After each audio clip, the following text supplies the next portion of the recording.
গুলিস্তানের Sundarban square মার্কেটের আগুন নিয়ন্ত্রণে। বেলা 11:12 দিকে ফায়ার সার্ভিসের 11টি ইউনিটের 1 ঘন্টার চেষ্টায় আগুন নিয়ন্ত্রণে আসে।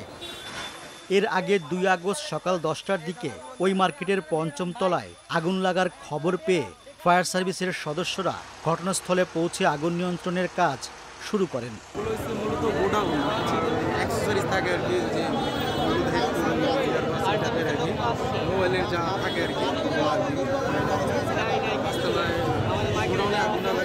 এখন এক একটা দোকানে এক একটা মালিক মনে করেন, যার মনে করেন কেউ কেউ আছে ব্যাংক লোন নিয়ে ব্যবসা করে, কেউ কেউ আছে মনে করেন যে জমি জমা বন্ধক দিয়ে ব্যবসা করে। এক একজনে মনে করেন যে 50 লাখ 1 কোটি টাকারও মনে করেন যে এক একটা গুডাউনে মাল থাকে।